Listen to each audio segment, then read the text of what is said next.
seeking an 8th title and their first since 2019 after playing just 3 games in 2020 and not playing in 2021. Tufts has made back-to-back title games in their 3rd national championship weekend appearance, all in the last 3 seasons. But they're still looking for their first national title. Welcome to Division III Women's Lacrosse Championships from Roanoke College in Salem, Virginia. I'm Dave McHugh alongside Monica Moore.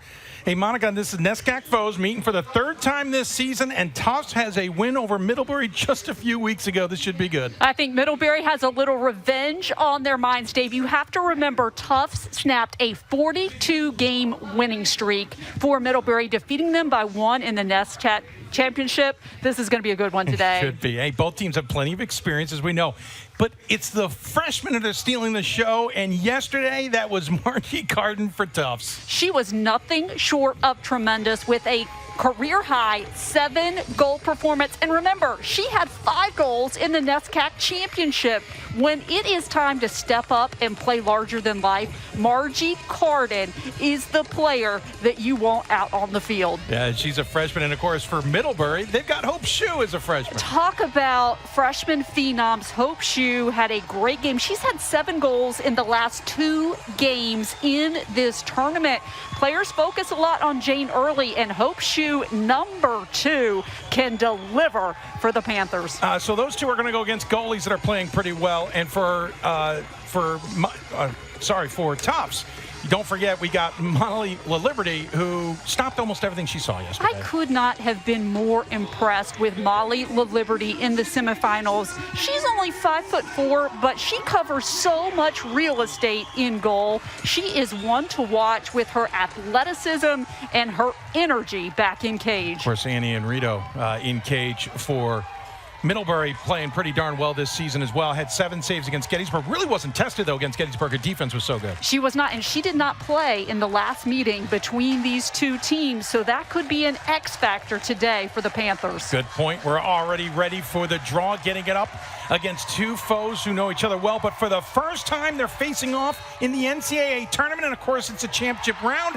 Opening draws are going to be important today. It's kind of obvious in women's lacrosse, but more important than ever, and the first one goes to Middlebury. And I think this is a great sign for the Panthers because it was Tufts that won the draw control battle last time these 2 teams played. It was a 13-8 Jumbo's advantage, but Middlebury was sensational in the circle yesterday, dominating Gettysburg 20-6. So it's anybody's game in the circle, but I think that's the statistic we're going to keep going back to in this championship game. Middlebury is in the home whites with the blue numbers and trim. It's Jane Early with an opportunity. Shot and a save from LaLiberty.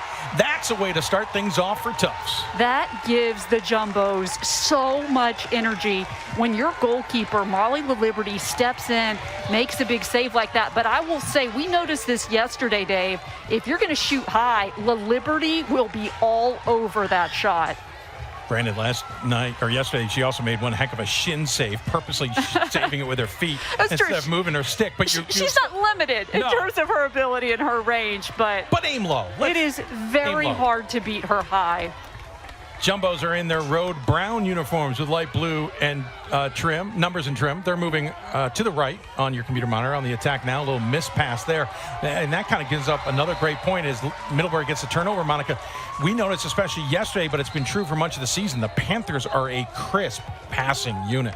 That was one of the things that stood out early on.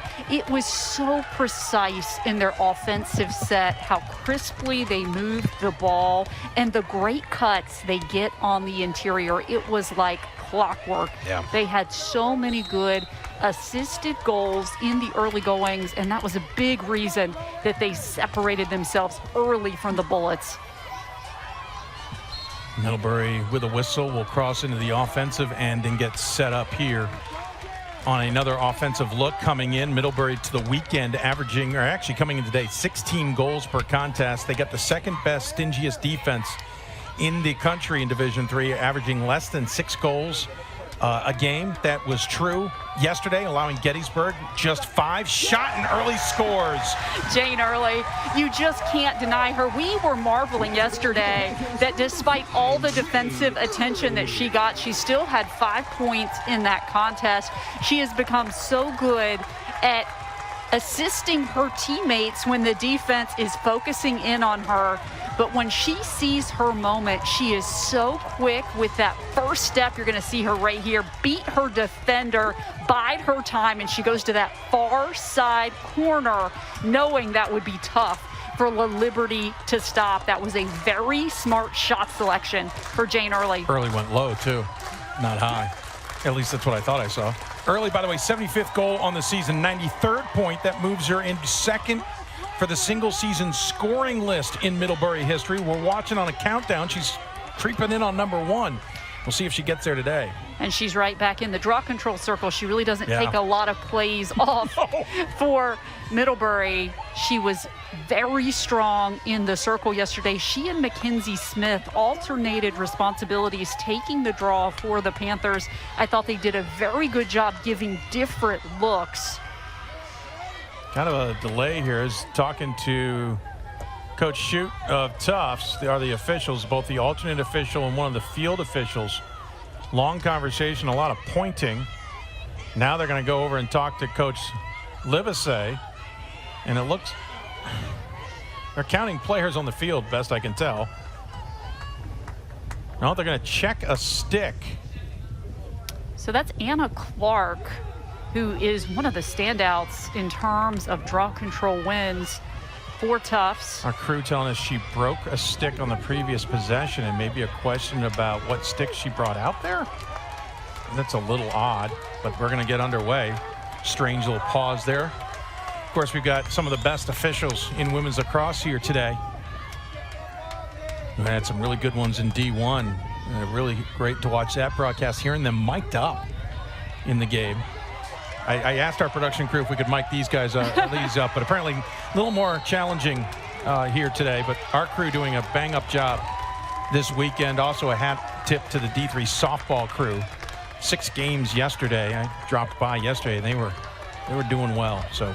And speaking about doing a great job, this draw control unit for Middlebury, Nicholas working so well with Jane Early there to win that possession. I think this is a very good sign for Middlebury that they have looked so strong in the circle.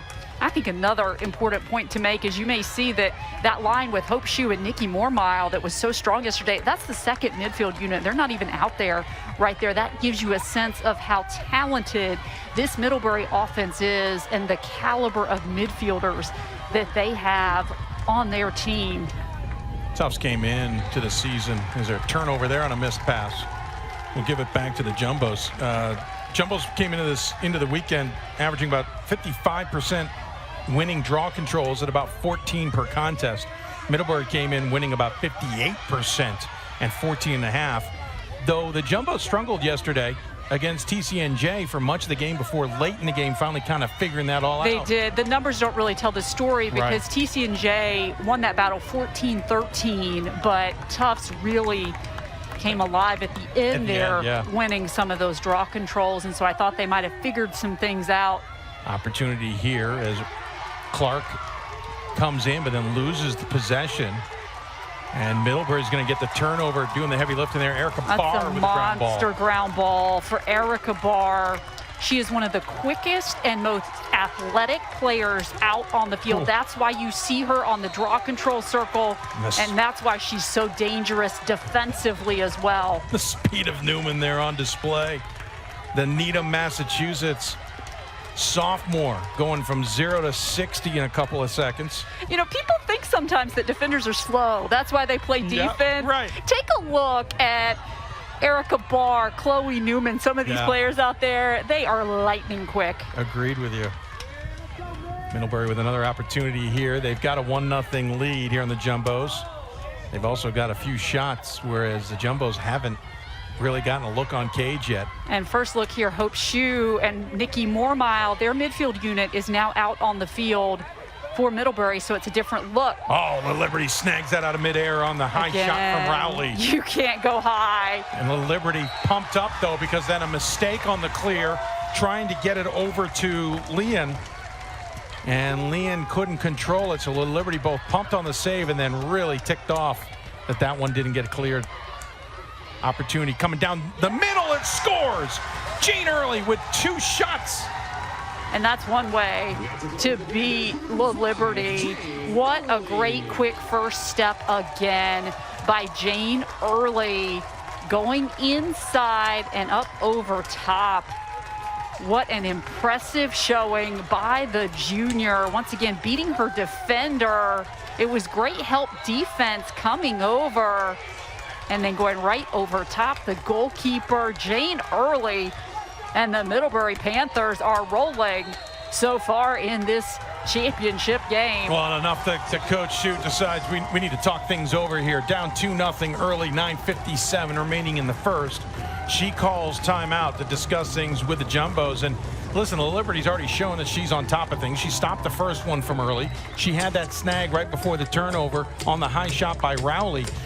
But she's also given up two to Jane Early, coming down the middle and coming down the corner. One thing they want to talk about right now in this Tufts huddle is you've seen what Middlebury can do. You cannot turn the ball over after a big defensive stop like Tufts had. That is such a momentum grab by Middlebury. We talked so much yesterday about how laser focused the Panthers have been in this tournament, and they've come in today and they are nothing but business out on the field. They're really winning a lot of the 50-50 plays right now. We talked about that big ground ball by Erica Barr, and I think that's giving Middlebury a big advantage. You see the shots right there. Some of that's winning the draw controls, and some of that's the great defense we've seen on the Panthers' end of the field. So we're off to an early start here between the Jumbos and the Panthers in an all-NESCAC championship. We should point out in D3 men's lacrosse, it was an all-Liberty Conference championship game between RIT and Union. That game, the appetizer to this one, let's call it, or the salad course. I guess the appetizer was the D1 women's championship game. We'll talk about that, but hats off to RIT. Back-to-back champions. If I remember correctly, I'll admit, two games going on simultaneously. You might have this backwards. I believe they came from behind at halftime against Union to get that victory up in Hartford, Connecticut. So hats off to the RIT Tigers. And hats off to the Middlebury fans. They are really loud in the stands right now. A big crowd presence for the Panthers with a little choreographed cheer there. Yeah, and Hope Shoe again on that draw control, doing a great job for Middlebury. As we talked about in the open, she really does it all. And for a freshman, the impact that she makes from what she does on offense to what she does with the draws, she is going to be one to watch for years to come. Early on, this field is slanted to the left as Jane Early has an opportunity and peels off. So far, Middlebury in control of possession time. Coming around goal line extended, it is Coughlin. Hands it off, and it's Mormile. Mormile tries to dodge, cannot. They'll go behind the cage and set up from here with the Panthers. Yeah, now Mormile is a player you really have to keep your eyes on because we were so impressed with her athleticism yesterday. Early with an opportunity, peels off as the help defense comes over. And they'll pass around the perimeter. Possession clock still a little under 40. Plenty of time to work with. Shoe with the ball. A little hard hit there. She had 3 goals yesterday, and they're going to get a free position here. She's good at forcing the issue. If you remember in that NESCAC championship, in the last minute of the game, with Middlebury down by 2, she won 2 free position opportunities, was not able to convert on them, but she is good at forcing the issue, trying to drive inside. I love how aggressive she is on attack. It's hard not to spot her out on the field because she does so much for the Panthers. Foul called on Jenna Gibbons. I thought I saw the indication to reset the possession clock, but I must have been mistaken.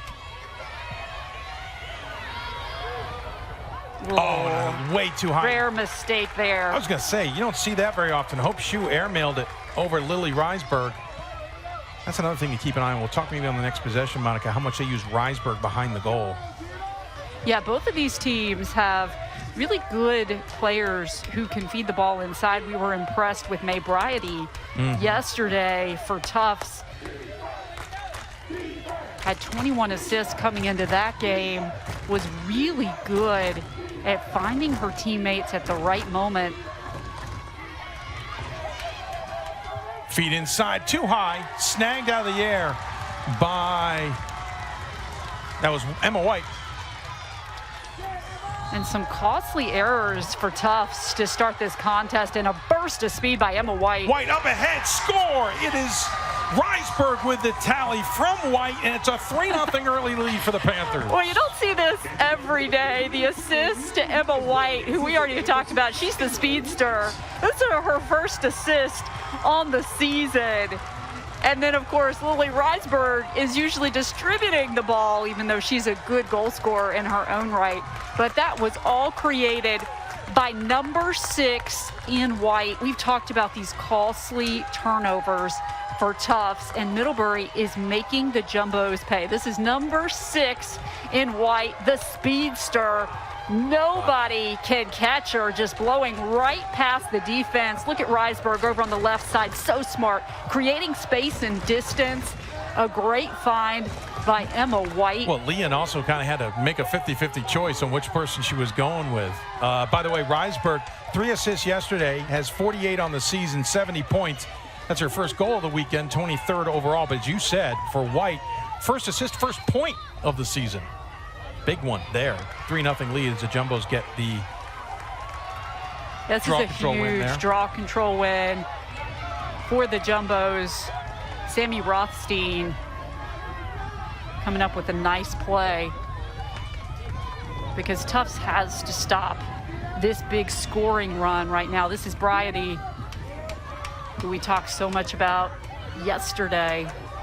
There's a double team immediately on Carden with 7 goals yesterday. That's no surprise. As you said, 5 in the NESCAC title game.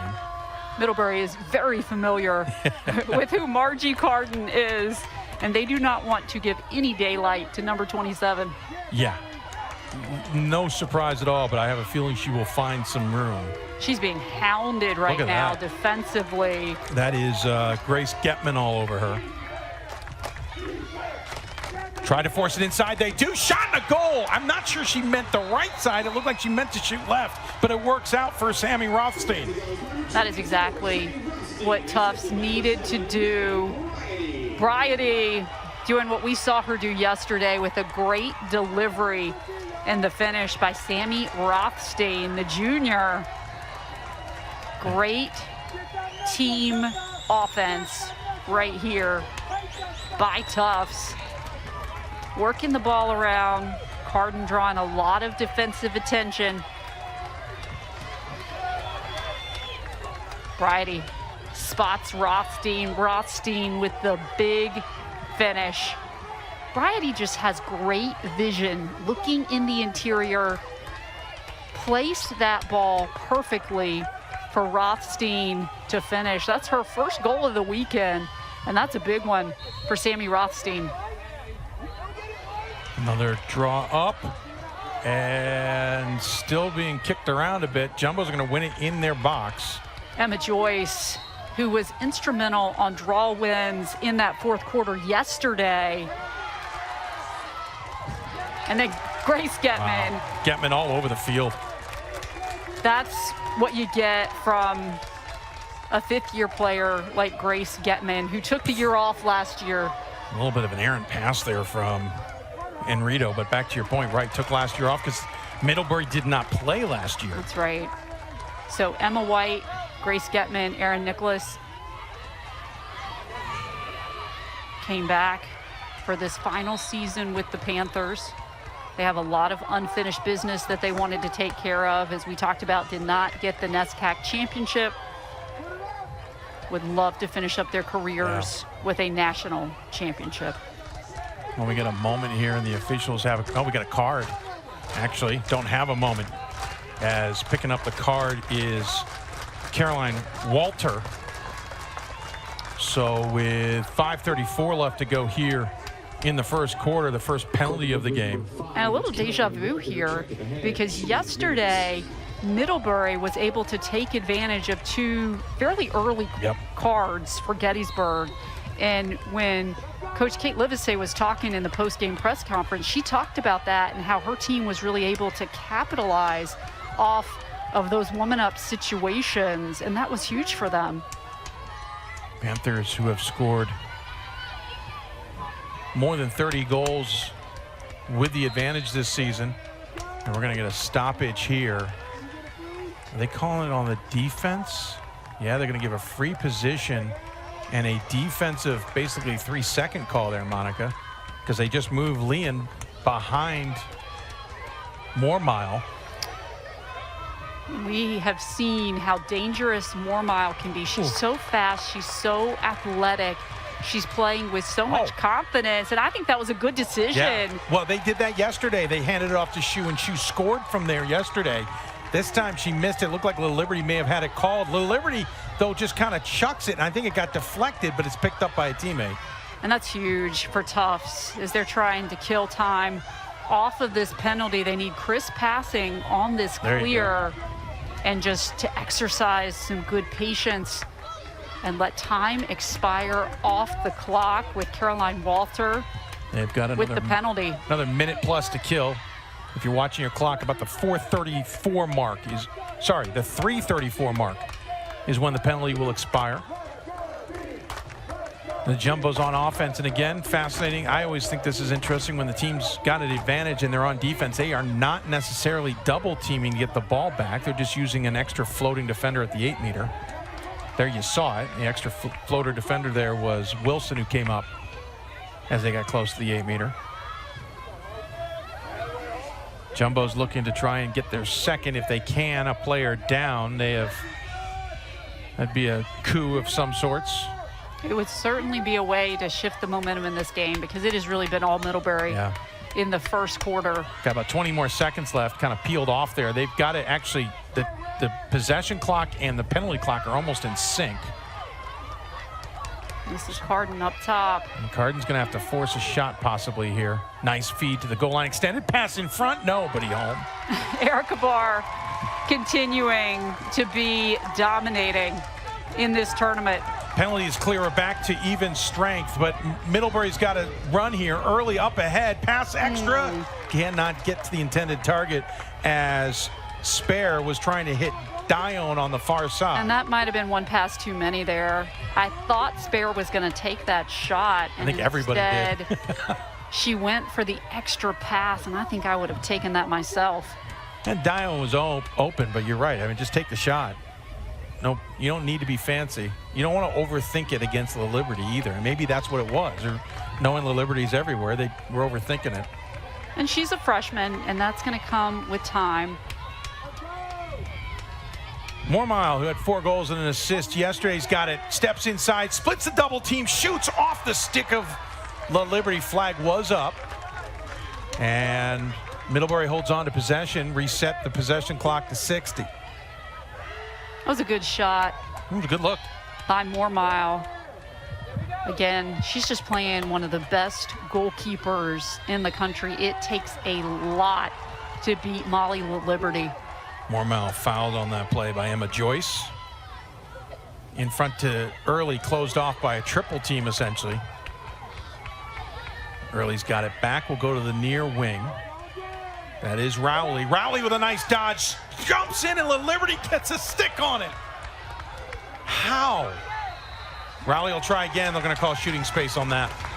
Molly Liberty comes up with absolutely phenomenal saves. She's just so quick in goal. She moves her hands so quickly to get good positioning to make these stops. She's not afraid to sacrifice her body. She'll do whatever it takes to stop the ball from going in the net.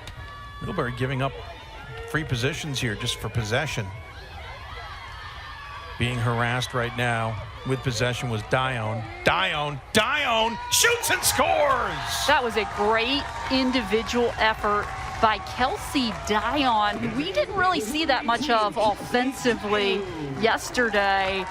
She had 24 goals coming into this tournament, 17 assists, so she is certainly a player who is more than capable on the offensive end. She's another one of these fantastic freshmen in this tournament. And I have to tell you, the way she works through the defense here, look at the footwork of Kelsey Dion. Switching, resets, goes left, works inside, and then the shot, the way she twists her body. Squared her hips up while falling away from the ball. Very athletic play by Kelsey Dion, and Middlebury looking very strong in the opening of this championship game. The North Andover, Massachusetts freshman, as Monica said, 25 goals on the season, 42 points, gets one there. She had a goal yesterday late in the contest. By the way, I believe that is Liz Brush, I believe, at the center. Our officials, Ronnie Anton, Kathy Russo, Liz Brush, and our alternate is Mara Banfield, all four of them quality officials. Anna Clark just getting it done for Tufts on the draw control. She is so strong. Jumbos have possession, trailing in this game 4-1. Lost to Middlebury back at the beginning of April in a stretch where they lost 2 out of 3. All 3 of their losses coming to conference foes. They lost the first game of the season to Colby, then lost to Middlebury at the start of April, then 2 games later lost in overtime to Amherst. If you talk to this unit, that was kind of the wake-up call for this team. They have not lost since. What a catch inside by Jenna Gibbons. Oh, nice look, change of pace, good defense from Middlebury. He really packs that 8 in. And then a missed pass, a little too high, trying to hit Delaney, Catherine Delaney. And I think that that's the thing that surprised me the most about Tufts today is some of the errors and the turnovers that we've seen out of the Jumbos. And that may be the biggest thing that they talk about at the end of this quarter. 7th turnover to just 2 for the Panthers. Here come the Panthers. Oh, look at that step up defensively by Liam. And she's now off to the races down the middle of the field. Great re-defense from behind from Jane Early. That's what you get out of these experienced players. Wow. You do not ever give up on the play. And another timeout call. No, that's the end of the quarter. Sorry, lost track of the clock. What a finish of the end of the quarter as you see the great defensive step up, Monica. But it's Jane Early coming from behind here.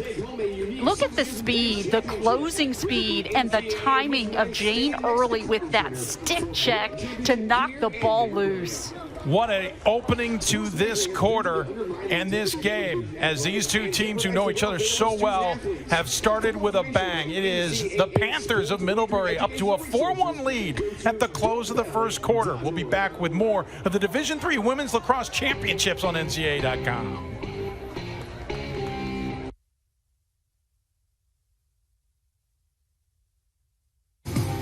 Welcome back to the beautiful Blue Ridge Mountains. Might be confused with the Berkshires, where much of the NESCAC certainly spends some of its time, or the Green Mountains. But no, we're in Virginia, and it's Tufts versus Middlebury in the Division III Women's Lacrosse Championship game here. Middlebury with a 4-1 lead. And Monica, great first quarter for both teams, except for, well, Tufts has had a little trouble holding on to the ball. Yeah, that's the big stat that has stood out to me. We talked a lot about it in the first quarter. 8 first quarter turnovers for Tufts. Now, give Middlebury a lot of credit. They have caused 5 turnovers, but there's been some unforced errors as well for Tufts, and Middlebury capitalized on those. The other thing that really stood out to me is Middlebury is leading the ground ball advantage 8-2. We talked about that. They just seem to be getting to the 50-50 balls, and that's been a difference maker as well for the Panthers. I think something also that's interesting is, especially in the women's game, where how stats are done compared to the men's, there's been some almost turnovers that haven't become or be ground balls because the Jumbos have gotten to the ball, but they've almost risked even more than what the stats have shown us. The ball's been on the ground a little bit more than they need it to be. I think it's fair to say that Middlebury was just a little more crisp in the first quarter, and that was the difference. As we get ready to start the second quarter, switching directions, and so Middlebury in the white uniforms are now attacking to the right as they get it, and it's another draw control win for Erica Barr. Yeah, Erica Barr is just a player that I think any coach would want to have on their roster. Her reach on the draws is phenomenal. She is so fast. She's so exciting to watch. She's athletic. She came in with a team high 68 to the weekend of draw control wins. Double checking what her total is now. As Middlebury threatening, Jane Early with it at the top of the 12-meter. Nice dodge, strikes again. She's been unstoppable. Teams have been trying to contain Jane Early. Today she has seen some good openings and she has taken advantage. What a contest so far for Jane Early. Take another look here. We've talked about that quick first step. We saw that closing speed earlier on that check. She is just so fast. She got a lot of power behind that shot. She now has 3 goals in this game. She has been a massive factor from the goals to the calls turnover to her work in the draw control circle. She has been relentless. Forgive me, but the Panthers have struck early, thanks to Jane Early in this game. Fits rather well. By the way, Erica Barr coming in with a team-high 80 draw control wins.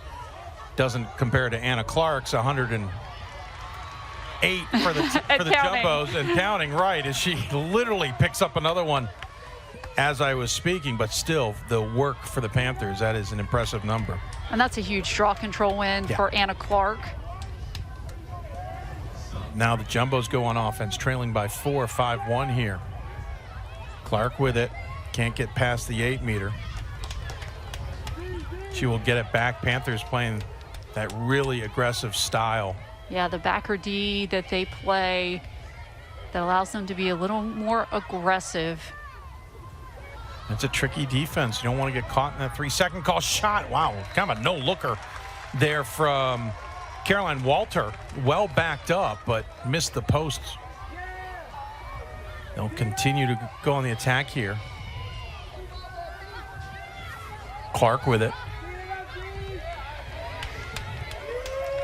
Wow, skip pass all the way to the far side. And they'll go behind the cage again. Possession clock under 30. So far, Margie Carden has been a bit quiet. They are looking to get number 27 involved. She has possession right now. Shot and a goal. Aforementioned Monica Moore. On cue. That's what they were looking for on that play. She is almost automatic when you give her the ball. Perfect yesterday in terms of shots taken and goals scored. And she really is the player.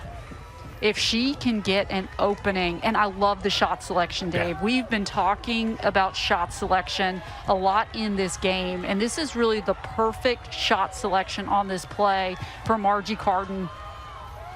Carden now 8 for 8 this weekend. She has yet to miss a shot. I may have just given her that broadcast jinx, but that's how, I mean, Monica made up for it by calling her name. Right.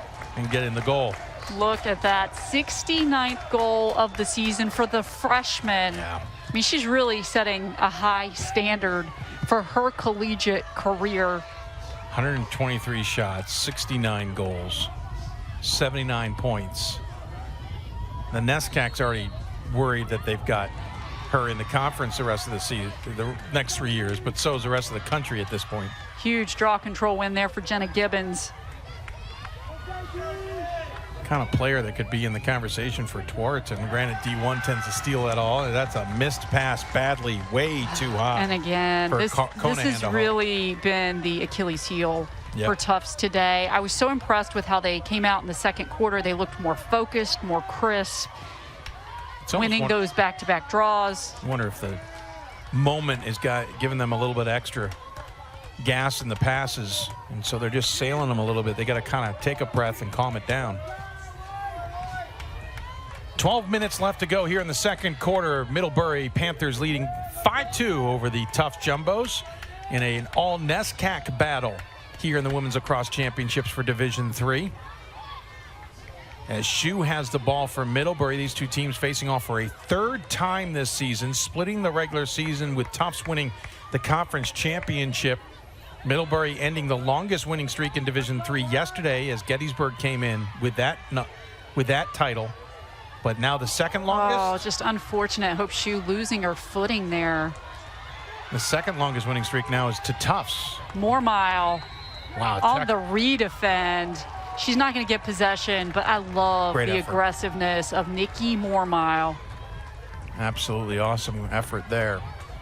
As the Jumbos will reset at center field, or center. And, you know, that was something that Tufts struggled a little bit with yesterday, and they're going to be lucky to hang on to that. Becca Gable Great job at swooping Gable. in at the last second. But Tufts struggled a little bit. TC&J was great on the redefend as well. They really have to be careful with those players coming from behind with those back checks, because they got in a little trouble with that with TC&J.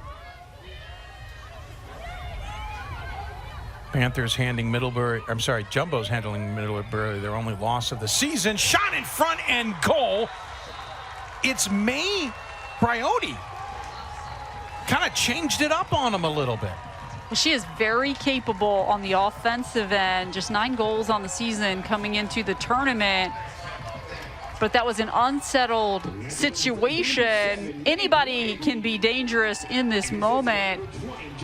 And Briotti doing a great job on the finish. I think they gave Gibbons the assist. Just close range, went to the inside, and you see the goalkeeper was trying to shift over to cover on that side, just didn't get there fast enough to close off the angle. They do give Gibbons the assist. For, as you mentioned, for Briotti, 10th goal on the season. And for Gibbons, her 5th assist on the season. But despite all the troubles for Tufts today, only down by 2, and they have been doing themselves a lot of favors in the draw control circle. Tufts rewarded the ball there on the whistle and go back to work, trailing now by 2. Another one here would be a huge momentum shift for this Tufts unit. Got it up top with Joyce, the Towson, Maryland native. Whereas these teams draw from all over the country in terms of enrollment for the school in general, but of course in athletics. Nice feed in front, try to shovel it in though. It's great defense. You saw how all the white jerseys just collapsed on the interior. Alstein tried to shovel that one there, and Annie and Rido was all over that. And a foul on the far side, but they'll get it into the offensive zone, will the Panthers, and that is Newman doing the heavy lifting yet again. Yeah, the speed of Chloe Newman once again on display.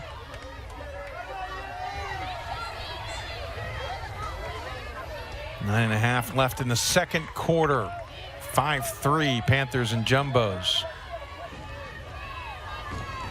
Always love, as we always talk about NESCAC mascots, it's a favorite part of it. Jane Early with an opportunity, gets there. Nice closeout defense, and they're going to call a foul from the side. I think Jane Early's speed today has been an X factor for Middlebury. Did they call it?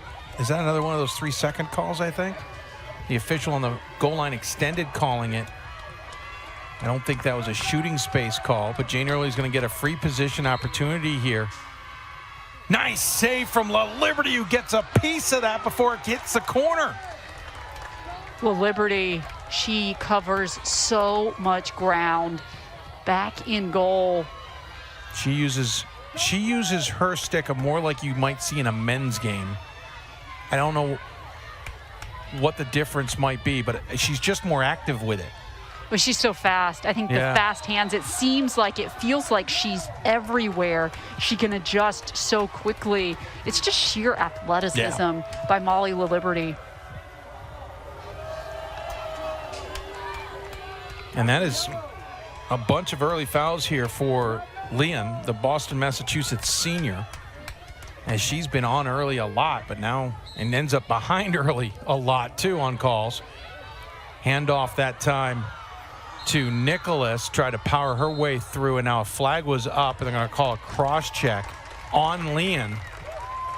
So Leon, talking to the officials, somewhat frustrated with how many times she's been called for something. Nicholas now with a free position, came into the weekend 7 of 17 in this category. Well, her name is basically synonymous with being a national champion.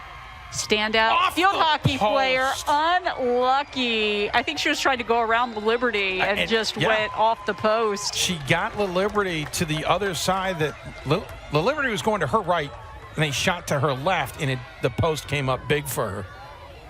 But you're right, back to your point about Nicholas and synonymous with championships. She's going to have a very decorated couple of hands by the time she's done. Flag up, shot save, so she's going to get a free position as the hit was hard enough to send Rothstein's stick to the ground, and now Rothstein, I didn't see a card. Oh, her stick snapped. Yep, stick snapped on the play. We've had this a couple of times here. Yeah, both times Jumbo's losing sticks here. So now Rothstein's struggling to find a stick. We'll check it out again, Monica, as she's picking up her stick. Wow. There. You see it right there. It's just snapped in half. You don't see that very often. They blew it dead because the stick snapped, but the officials are also having a conversation. Basically because Rothstein can't go back and pick up a stick and be in the play if the stick is snapped. Remember, in lacrosse, you lose your stick, you got to go get it. It's not like ice hockey where you can continue to play. You have to go back and pick up your stick, or it's a penalty. So what are they going to decide here? The Liberty is not reacting like it's a positive news for the Jumbos. That's the one thing about the Liberty. She wears her emotions on her sleeve, and it's not she is a very passionate, energetic goalkeeper. It's not a bad thing in her case. Actually, it helps us. We understand what's going on a little bit more. Well, and she fuels this team. I think they take a lot of their cue from Molly LaLiberty. Yes. By the way, it's just going to be Middlebury possession here. 40 seconds on the possession clock. So no free position or any extra opportunity here, but we get a whistle from the far official. And we're going to have they're probably double checking what the possession clock should read.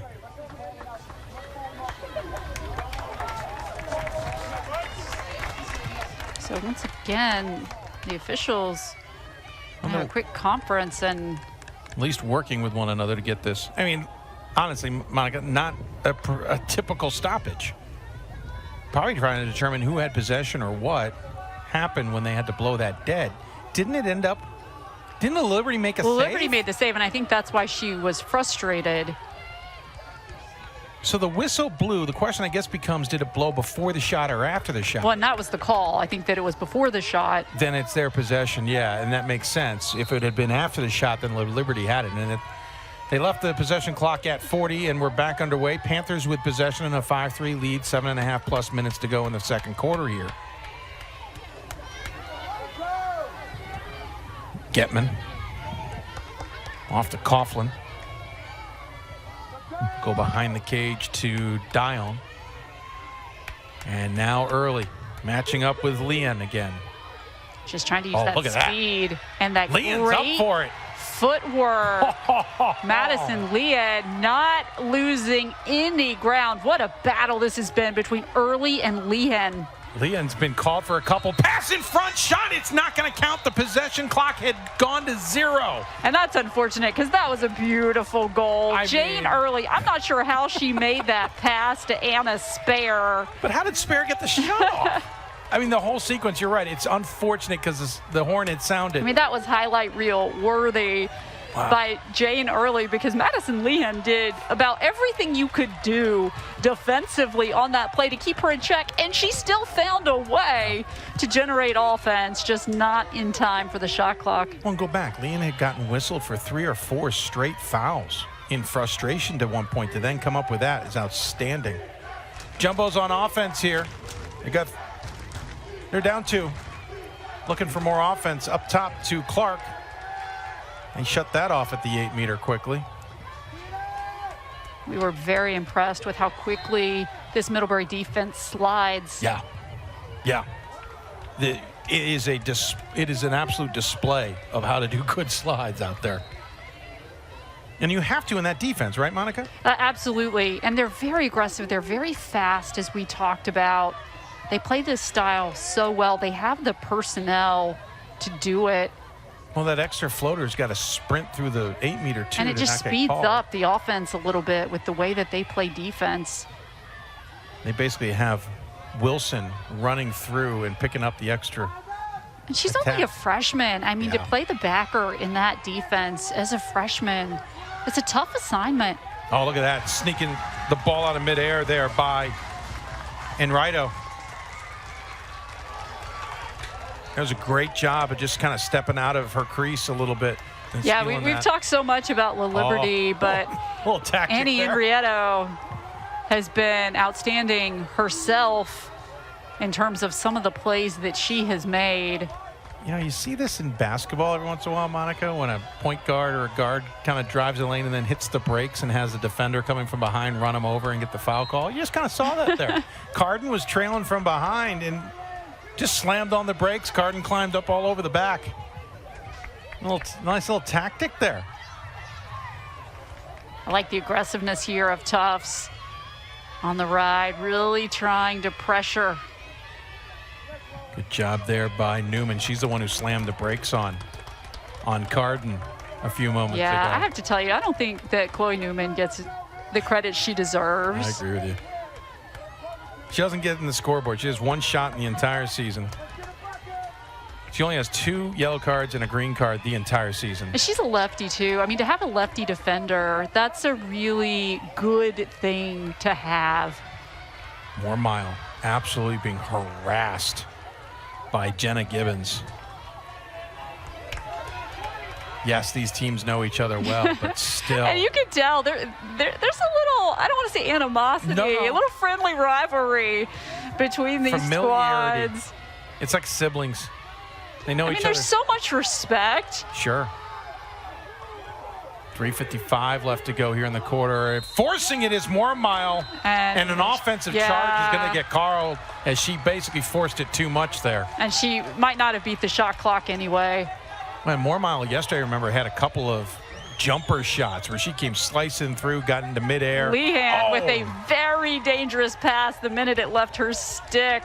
Yeah, she almost, as she let it go, almost kind of pulled back on it, and it let it be a floater. Now Tufts is going to get lucky and hold on to it. Lucky is the right word, because I don't think Tufts is in a position here for these really aggressive, risky passes on the clears. It almost looked like she was going for it, thought it looked good, and at the last second realized this is not a good idea, but it was too late.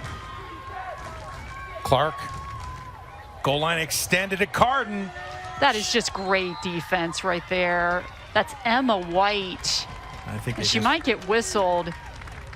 I think they're going to call him for that third defender, or the 3-second call. That's where you get in trouble with the backer, sometimes getting caught too long in the inside the 8-meter, because that's what they did. They just called it on Wilson.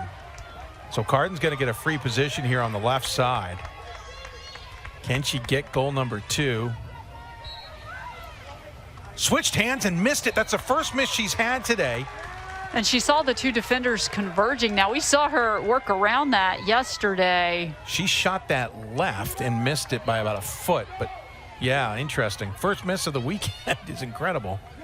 Forced it early that time, trying to Great defense by Erica Barr. Ball still loose, finally picked up by Paler. We haven't talked about Paler much this weekend. The Ellicott City freshman again. Yeah, this is quite a class that Kate Livesey brought in to Middlebury. When you think about Madison Paler, Kylie Wilson, of course, we've talked a lot about Hope Shue. Paler went to the McDonough School. That's down the street from me. I know and exactly where that is. Synonymous with excellence in girls high school lacrosse. McDonough, and of course, Notre Dame Prep.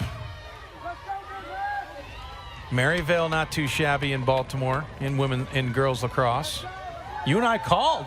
Didn't we call that Notre Dame McDonough game? Or I've called numerous for McDonough. I love to watch that team play. Of course, they had the longest winning streak. And that's the game you and I called. We called the game Notre Dame beat them in. That ended that thing, I think. What a tremendous job they have done with that program. Yeah, absolutely stunning. Interesting enough, I don't think any Notre Dame ladies here today. We got McDonough, we got Bryn Mawr. Shot how Liberty there. went real low on that one. Had the entire upper half of the goal available, but just missed it. 1:15 left to go here in the half. 5-3 lead from the Panthers. 17 seconds on the shot clock, so Middlebury's really going to have to be aware. Shu cannot do anything and gets absolutely bailed clocked by Early. I think she got bailed out there because Middlebury was in a little bit of trouble. Well, Shu was going to the ground already, and I think Early just kind of gave an extra shove, and it made it look worse than it was. Shu will only start from the 12-meter. The clock will not reset, so 8 seconds here. Nice pass off, but great closeout D. Shot.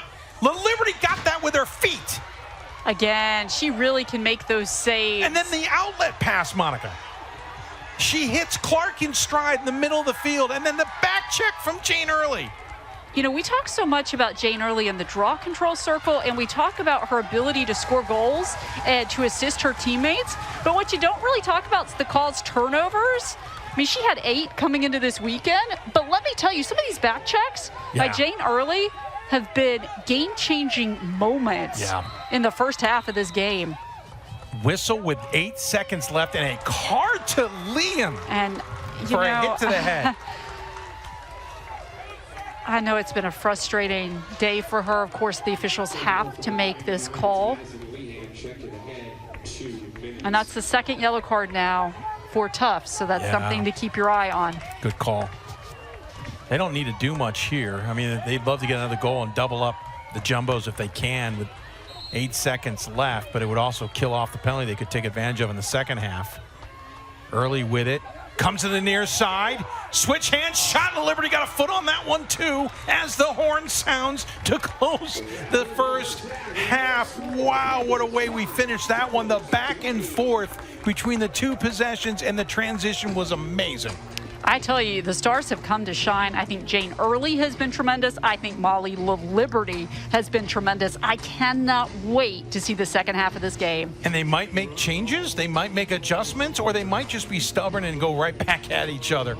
Halftime between Middlebury and Tufts. It is 5-3. The Panthers, the number 2 ranked team in the country, leads number 3. Here at halftime, the Division III Women's Lacrosse Championships. Get a break. Join us for the second half. It should be a dandy for the women's title on NCAA.com. Recognizes the importance of officiating.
gorgeous day here in the Roanoke Valley for Division III Women's Lacrosse Championship title as Middlebury and Tufts from New England at halftime, 5-3.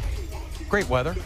Great game so far. Monica Moore joins me. I'm Dave McHugh. And Monica, go back to the pun because I like it. Middlebury struck early thanks to Jane Early. Jane Early has been tremendous in this game. She is so fast, has found a way to score 3 goals in this contest, just beating defenders. It is tough to get past Molly LaLiberty, but Jane Early has found a way to do it. And then look at her on defense, the closing speed, the trail check, causing the turnover. It has been a big day for number 5 in white, and she is not done. By the way, that's about the most they've gotten past LaLiberty because she's put on a show yet again today. She really has been the player to me to watch for Tufts. She is almost impossible to get past. Already 7 saves in this contest. This is one of the best of the day. We talked about how you can't beat her high, but take a look at her defending low and then the passion, the emotion. She plays with so much heart. But if you look at these numbers, the one that stands out is the turnover number. And most of those turnovers for Tufts were in the first quarter. They had 8 in the first quarter. They cleaned it up a little bit in the second quarter, but the problem is they dug themselves a little bit of a hole. Now they have to get out of it. And welcome back as we get ready for second half action. Again, she's Monica Moore. I'm Dave McHugh. Thank you for joining us here.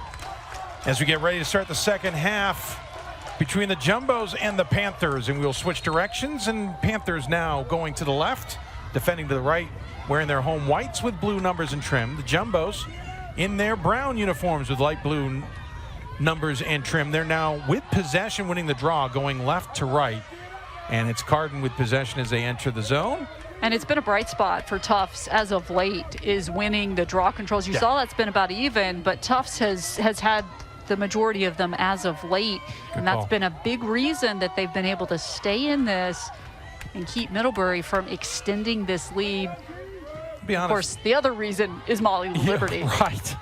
I'll be honest, I'm not sure how many things you can adjust between these two teams and how much they know each other at this point in the season. No, I think the biggest thing for Tufts that they're adjusting is just being smart with the ball. Better passing. That's exactly right. I think that's the big focus. They're doing a lot of things very well, but it's just those costly errors, especially when they're unforced. And Middlebury is a team, as we have seen, that makes you pay for it. Interesting moment there as hitting the deck was Emma White, one of the captains on this Middlebury squad, and they called a foul as a result of it. Only just kind of gave the Jumbos a chance to reset, but I thought they had pretty deep into the shot clock right here. Yeah, we're down to 15. Opportunity shot right into the chest. Anna Clark with the shot, and Radio with the save. And Erin Nicholas really coming up with a big play. That is what an experienced player does, but talk about costly errors. Middlebury giving it right back to Tufts. And not even that far down the field. So Tufts with an easy entrance to the offensive box. And that's been one of the first big mistakes we've seen out of Middlebury today. And really in this tournament, because we were very impressed with how focused and how precise they were yesterday against Gettysburg. We'll miss. We saw that a little bit yesterday. That time it was Gonahan just kind of already doing something else before the ball got into the cross. As they say in baseball, not looking the ball into the glove before making the next move. Pass in front, nice closeout defense, shutting the opportunity down for Conahan, and then forcing the ball to the turf, but Conahan keeping it alive, and then finally picked up by Erica She comes from nowhere. She has been a standout to me today as well. We talked about Jane Early, but I think you have to give a lot of credit to Erica Barr. She does so many little things out on the field because she's not scoring the goals. She doesn't get as much mention, but she is such an important piece of the puzzle for Middlebury. So Middlebury first chance this second half on offense. See if they can extend their lead. We've been stuck at 5-3, Monica, since the 10:42 mark of the second quarter. That shot way too high for both teams. You don't tend to get that kind of stagnant, but that's yesterday how good they both everybody scored is. 18 goals. Right. So a little different today, but it's really credit to this defense for both of these two teams. Yeah. We have two high caliber goalkeepers. And these two teams are fairly evenly matched, as the regular season and the conference tournament shows. Liberty with the snag out of midair there. I mean, these are two of the best in the country, hands down. You really couldn't have scripted a better championship. Well, they were essentially, what, 1-3 in the bracket? If you were to seed a bracket, you don't do that in Division III for the most part, but the way they were treated in the brackets. And Leanne brings the ball down into the offensive end and will She got helped a little bit getting across the restraining line. Yeah. Because the defender could not cross. And, but both teams, again, 1-3, but both teams ended up playing a ranked opponent in every single round of the NCAA tournament, which is pretty on staggering. paper, they did not have an easy path. No. Of course, you look at the scores of some of those games, particularly for Middlebury, who just, as we talked about, I mean, this is their first true test in this tournament. Nice job of keeping the ball alive there, and stepping back in is Gable, but the possession clock down to 25. Well, again, both teams have played a ranked opponent. Middlebury's now, this is their 17th ranked opponent of the season. They played 9 straight. Yeah, the strength of schedule. All kinds of bodies flying. And we're going to get a card here, and that's the third. Yeah, that's a third for Tufts. on Tufts. In this game. In the and meantime, that's Wilson Caroline Walter again, I believe. Wilson got bent backwards. Yeah, big hit there from Walter, who got the first penalty called on her today. Or for the team, I should say. That's her second and now third. And what that means, if you're not familiar with women's lacrosse, is this is unreleasable and will be for the rest of the tournament, or the game. I guess it's tournament too. The penalties be unreleasable, meaning Middlebury can score as many times as they want to, and it won't go back to even strength until the clock is done, which will be at about the 8-minute mark.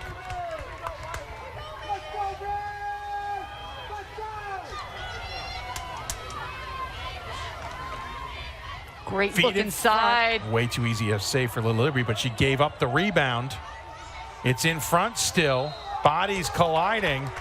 We're going to get a bit of a high check there.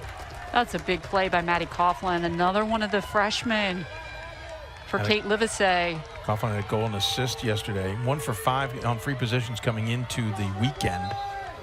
She's at a great spot here for this free position. Actually, they're going to move her over Yeah, a interesting. hash. Huh. Still in a pretty good spot, and with a woman down on defense. We'll see what she opts to do here. Yeah, she's going to just give it up. They do that often. Shooting space called there. That's pretty easy to see, as stepping in was Hope Shue. And between her and the goal was Reynolds, the Glenview, Illinois native. So Shue, who has not scored today, had 3 goals yesterday, looking for her first. 18 of 26 in the free position coming into today, or the weekend. Look Shoots. at that shot selection. Wow. Aims high, Monica, gets the Liberty to commit and then dumps it under. I love what she did. This is textbook of what you should do, especially when you have scouted a goalkeeper like Molly LaLiberty. This is why she was our player to watch today. She plays well beyond her years, gets the goalkeeper to bite, goes low. Great finish by Hope Shue, the freshman, who has had an amazing tournament, has had an amazing season. There's nobody in the penalty area, Monica. Am I mistaken?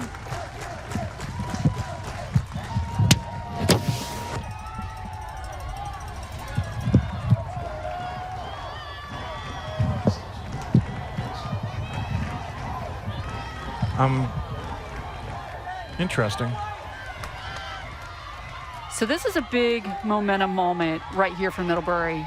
What the Panthers want to do is grab hold right here. This is a big draw control for them.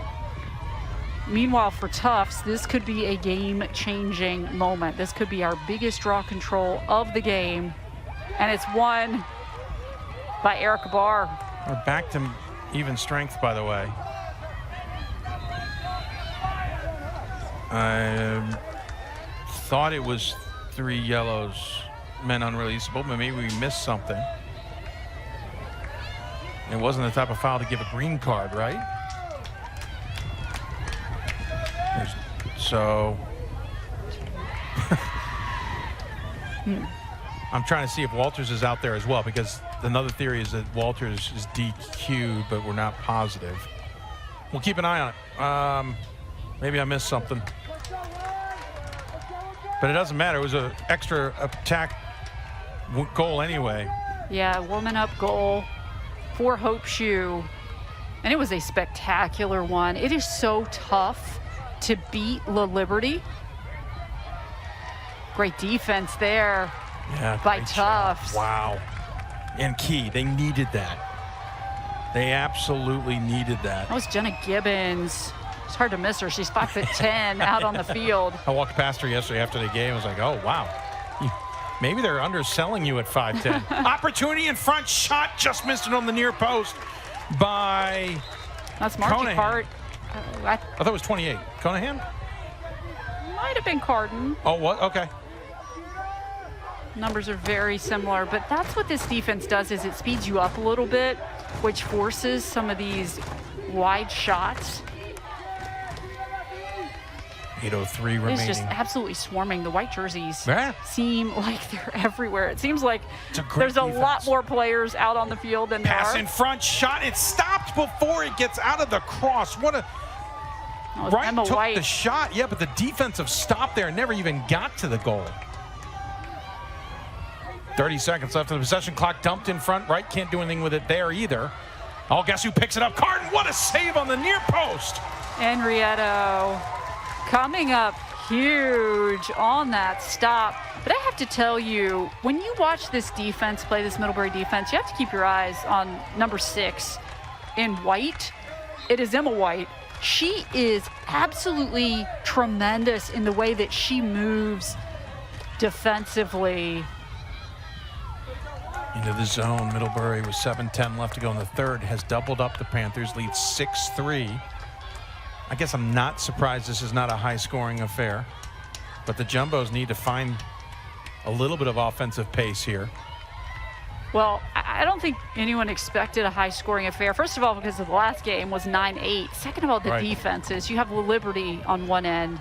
You have this backer defense that Middlebury runs, which has been very difficult for any team to deal with all weekend long. Early. Yeah, the defense that This Lehan battle has been playing between on her. Lehan and Early has been a fun one to watch. And Early's taken advantage when Leon's not been on her. But Leon's been called for some fouls, but she's not backing down either. It's been pretty impressive to watch. Coughlin with it. Coughlin with a chance. Leon comes in to give her a hard time. The ball sails way high, but it's backed up by Dion.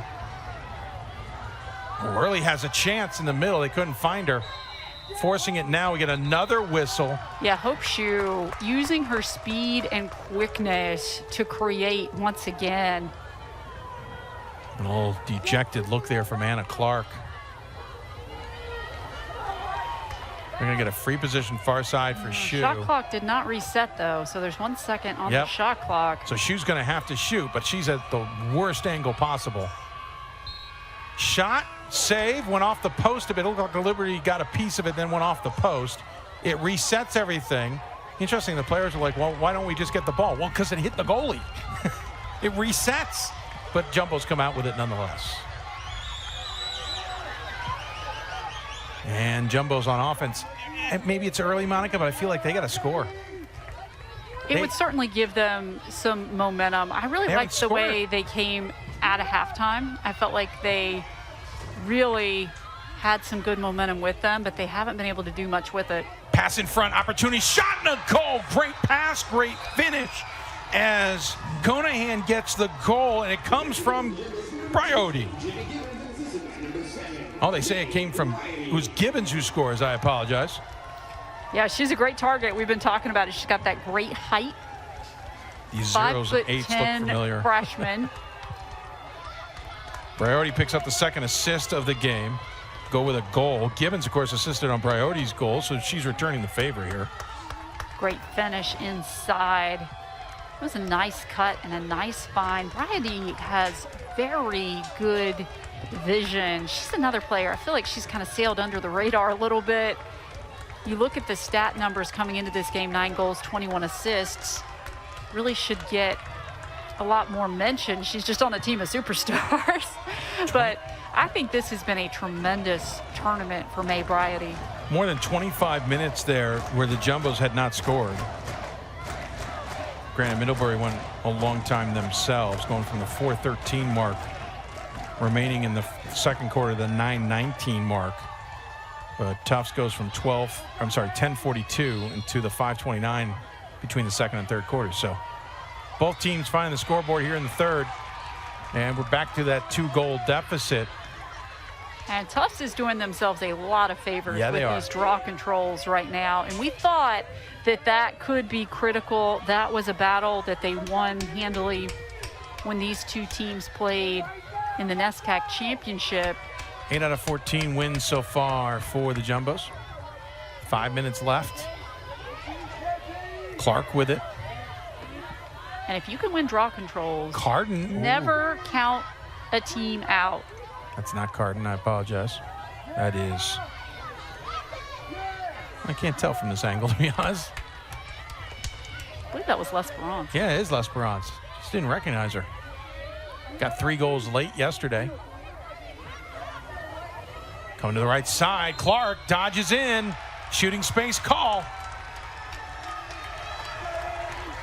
She's team high 16 goals scored by the free position coming into the weekend. 4:31 left here. A goal here would be huge. L'Esperance all the way in. Shot missed it on the near post. She beat her. She had the opportunity, just couldn't find the post. Oh, and a strange turnover there. And that's a huge pickup. What happened with for Priority? Middlebury and Chloe Newman? Again, we keep talking about Chloe Newman. I am so impressed with her. But did Priority just accidentally kind of toss that away? Because even Newman picked it up like you meant to have this back, right? Well, let me tell you, Chloe Newman is one of the best at reading passes. Well, Newman's triple teamed. Just fell on a deck.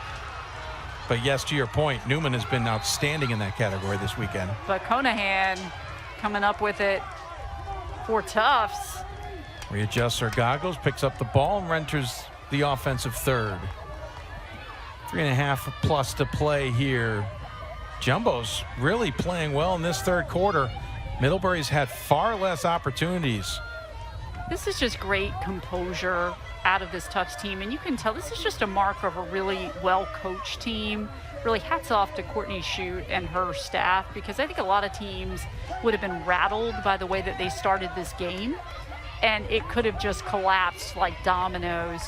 But Down 3-0. Tufts has shown great resilience, great mental focus despite some adversity.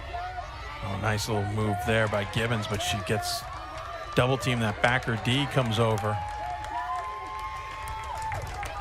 I'm really impressed with that defense the Panthers have shown all weekend. Carden dumps it off. Priority opportunity in front off the post. The post, and then that's a big pickup. Catherine Delaney with a shot as she was hitting the deck. So they've beaten Enrayo a couple times, Monica, but it's either been a miss or a post. Check it out He's gonna again. hit the post, and then the freshman Madison Paylor is going to pick this up for Middlebury. 2:20 left to go here in the third quarter. Shu lost control of the ball, but gets it back. And early, you can see her. Hey, let's calm things down here. Freshman. That's the experience Hey, of Jane freshman. Early calling for the ball. Chill, please. Kate Livesey had a really great quote about Jane Early. She said she's a once-in-a-lifetime player to coach.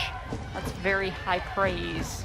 from a head coach like Kate Livesey. From what I've seen on the field, there's a few players like that, right? I mean, Carden seems to be maybe one like that. Opportunity, Jane Early slicing and dicing through. That hit a post. But This is a credit to these defenses, too, because these, against lesser defenses, these are probably goals that go in, but players are readjusting. They're doing different things with their shots because of the defense, because of the goalkeepers. And that's why we're seeing a lot of these shots hit the post. Moore-Mile, who's had a quiet day. Shue, who's had a quiet day. And really could say that about everybody. Jane Early's about the only one who's had a hot day. She's scored 3 of the Panthers' 6 goals so far. Moore-Mile cannot do anything. Well guarded. Dumps it out top to Shue. Possession clock to 25. Shue forcing it in. Gets it out to Early. Early against Leon. Goes to the other direction. Great help. Defense comes over. Dumps it to Shue. Shue reaches and then shoots and misses. I think La Liberty got a piece of that, but they didn't reset it, so she must not have. Possession clock to 5.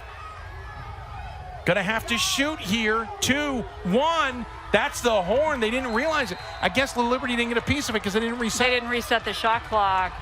But what a tremendous play by Jane Early, who drew all the defense and created that opening for Hope Shue. And Jane Early kind of playing the mind game there because she's gone to her right all the time against Leon, and that time shook it up and went left, and Leon was kind of left standing. Opportunity the other direction. Back to the goals. Carden can't do anything with it.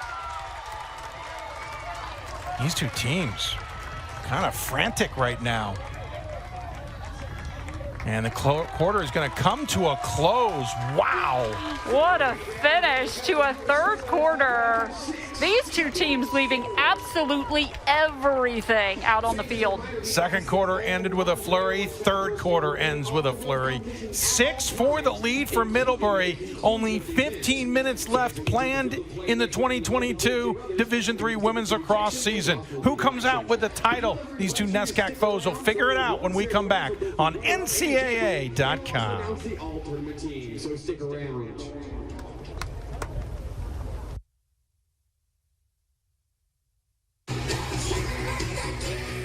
Welcome back. That's the bracket in the last couple of rounds of this Division III Women's Lacrosse Championship Tournament. Middlebury working its way here to the title game. Tufts doing so themselves with a win over Franklin and Marshall and a win over TCNJ, who had knocked off the #1 team and defending champs Salisbury. Middlebury getting past Colby, and then Gettysburg.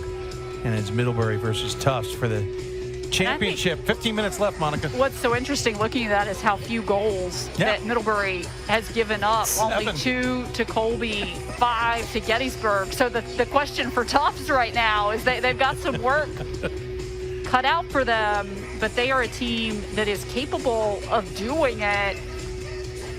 They really need Anna Clark and Margie Carden to get going on the offensive end of the field. And that is easier said than done. Only allowed 4.2 goals this tournament, 17 total in 4 games. And this is an interesting switch up in the draw control circle because we have Mackenzie Smith. Jane Early has taken a lot of these draws.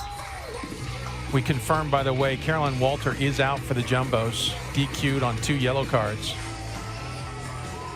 And I was mistaken. It's 4 yellows that's unreleasable. I kid you not, I had a game earlier this year, it was unreleasable at 3. So I apologize to the viewers at home, might have thrown things at their monitors. Great atmosphere, Monica. This game is living up to the hype, and the fans have brought it themselves. And that is won by the patience of Aaron Nichols. As we switch directions, Middlebury now going to the right. And I think the experience as well. Well, she didn't overcommit. She kind of waited on it. And Anna Clark blew and past maybe some her. of the field hockey skills of Nicholas. We've been talking about 3-time National Player of the Year. Speaking of that, interesting note about stick sports at Middlebury this season, this academic year. Between field hockey, women's ice hockey, and women's lacrosse, there has been a total of 1 loss. Wow. And that one loss came to Tufts with this lacrosse team. We already talked about them snapping that 42-game winning streak. Yep. So it's a little bit of a sore spot. Unbelievable women's stick sports skills at Middlebury. So a national title in field hockey, a national title at home for ice hockey. They hosted the championship weekend. Oh, look, they'll change the direction, but they lost the ball, picks it up, shoots, and scores. That's not how you're supposed to do it. Did she do that? We're going to have to see this again because this is a clutch goal by one of the players who came back to play this final year at Middlebury. And when I talked with Kate Livesey before this game, she told me that if she plays well in this tournament, it's going to be an X factor for the Middlebury Panthers. She loses the ball. Great defense by Anna Clark. Gets the ball back. Great placement again. This is the way to beat La Liberty. This shot selection, she went low. And that is a big-time score by Grace Getman, who sat out all of last year with her team. Came back with Emma White and Erin Nicholas with some unfinished business and scores one of the biggest goals of this tournament to give Middlebury a little bit of breathing room. It wasn't pretty, but it is a free position goal. Not typical you tell you to drop it and pick it up. That's just a will and determination goal by Grace Getman. Exactly. Or a, oh no, I just blew the opportunity goal. And great job of picking it up. Tufts responds! What an answer, Catherine Delaney. I have to tell you, these upperclassmen right now are really stepping up, and that's sister to sister, by the way. How many times have they done that throughout their lifetimes? You know, when you have these sisters who play together, sometimes they just, I love the Tufts sideline. That is a great shot by our crew of the Tufts sideline. Our crew loves the Tufts sideline. But take a look at the sisters, Madeline and Catherine. That's Madeline on the pass, Catherine on the finish, the bounce shot. Sophomore to senior. Yep. What a way to do that in a title game, right? And it's been such a special storyline having them play on that midfield line together. They wasted no time responding. Just 24 seconds later to get the game back to within 2. 7-5 with 13:46 remaining here in the fourth quarter. And so Middlebury's going to go with Mackenzie Smith again in the circle. Well, she seemed to actually do a good job last time. Body's flying, again. and she does it again. And picking it up is, I think you've heard of her, Erica Barr. Well, she's been a highlight reel herself, just in terms of the hustle plays. She doesn't get a lot in the scoring column. In fact, none this year. But she gets everything else. Draw controls, ground balls, cause turnovers. She is an X factor in everything but the scoring game. You can't score unless you have the ball, and Erica Barr will make sure you get it. So she will get you the ball. Middlebury with possession. I feel like we've been looking at the right-hand side of the field much of the second half. Jumbo's in the third quarter, now Middlebury in the fourth. Well, look, offense is your best defense. You want to win draw controls and keep possession. Here's that battle again. Jane Early decides not to go up against Leon. Dumps it off this time. And some good movement, too, down the middle. Nice cut. By Getman. A little high pass, but able to be hauled down by Getman. Getman's going to go in. Gets called off at the 8-meter there. Good job defensively. Now they'll get it to Early. Now they'll clear out. Watch. Everyone will clear out. Early's going to go to her right. She's got a step. Opportunity. Shot and missed it. And that is just created by Molly LaLiberty because she cuts off the angle. So shot clock does not reset here. Ball loose on the sideline. They're going to call out of bounds back to Middlebury, much to the chagrin of Gable. The Abingdon, Pennsylvania native did not like that. We're going to have to, what are they going to do with the possession clock? Because it was running down. There wasn't, she picked up the ball as she was stepping out. So does that mean possession? Or does that mean maybe putting 10 seconds on it and giving it to the Panthers? It really depends if it's bang bang or not, right, Monica? I think that's right. The officials conferring to figure out how much time it's going to be 60. Is going to go. And we're going to get a fresh full clock. 90. Well, actually, no, that makes sense. So they're going to say it was possession gained change of before possession, out of that's right. Yep, that actually makes total And that's sense. huge for Middlebury because this is a big clock management You have to at this point. moment. They pretty much ran the shot clock down on that possession, and they want to shorten this game. Yeah. Remove as many possessions from it as you can for the Jumbos. Good defense. Getman can't do much with it early. Now comes over. Nice pass on the back cut. The shot coming from Rowley was high, though. Great little kind of deke there. Everyone started watching early, and Rowley took advantage. Losing Nicholas possession. just loses it, but Yeah. credit Anna Clark because that was great defense by number 4 in Brown. You don't say that usually in uniforms, by the way. You don't. Jumbos with the unique colors. Of course, Jumbo's out of Medford, Massachusetts, outside Boston. Whereas Middlebury's from Middlebury, Vermont, in the heart of the Green Mountains. All out of the NESCAC, New England Small College Athletic Conference, who have been one of the dominating forces in women's lacrosse over the years. Oh, hitting the deck early's got a chance as they have to switch up defensively here. But a good job rising to the occasion there by Ananda Cow. Then losing possession in the back behind the goal. Tufts picks it up and draw a foul. It's going to give them a chance to at least try and clear it out of the defensive end. This is some clutch defense that we have seen out Yeah. of Tufts on these last 2 possessions for Middlebury. It's the first time Early has not been able to redefend today. Into the corner, out of bounds. It's going to Middlebury. Erica Barr. Yeah, if it's not Barr, it's Early. If it's not Early, it's Barr. I mean, Erica Barr is just tenacious in her defensive effort. We're going to get a timeout on the field. It's got to be Middlebury. They had possession. Let me ask you this. I know it's a title game, but I'm kind of curious. Men's game, I think you got to be in the offensive end to call a timeout. I wonder, kind of on the women's game, is that something to maybe bring into it, that you got to be in the offensive third, not be calling it way back in your defensive hole? That's a good question. It just doesn't bother me very much. No, I'm just curious. It doesn't bother me. It just bails out the ride a little bit, but just curious. And great opportunity there. By the way, while we have a moment, not to switch divisions here, but the D1 women's lacrosse game was phenomenal at Johns Hopkins. The Final Four was phenomenal. Went down to the wire. Carolina coming from behind against Northwestern in the semis, and then went mano-a-mano with BC, who's the defending champ. And it's kind of a good parallel to this game because it's hard to beat teams 2 times, 3 times all ACC in a season.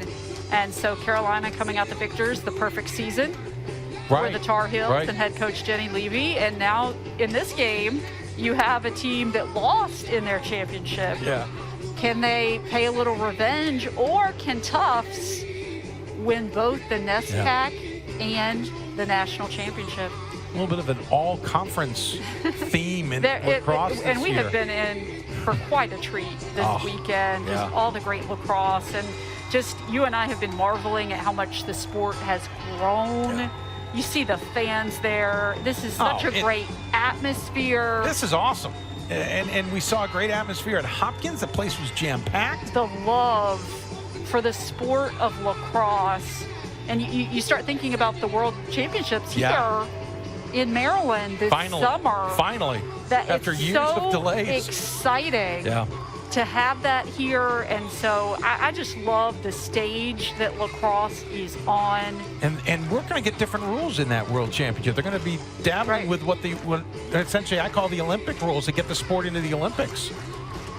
That's been a big thing that Jenny Levy, who's the head coach of the women's national team, has been pulling for. Right. And I don't want to even try to describe it to you folks because I'm not going to do it justice. Monica probably knows it a lot better than I, but less players on the field, smaller field, a little faster pace. Everyone. Try to increase the excitement. Not that this hasn't been well, that's absolutely true. bonkers exciting. I have to tell you, this whole weekend has been full of excitement. And that's why people love this game so much. To me, it's one of the most exciting sports that you can watch. Fastest game on 2 feet.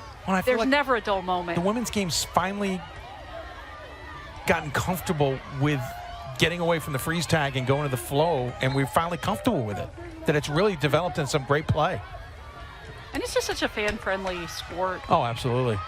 Under 10 minutes to play in the 4th quarter of the Division III Women's Lacrosse Championship game. She's Monica Moore. I'm Dave McHugh. Thanks for joining us here on NCAA.com.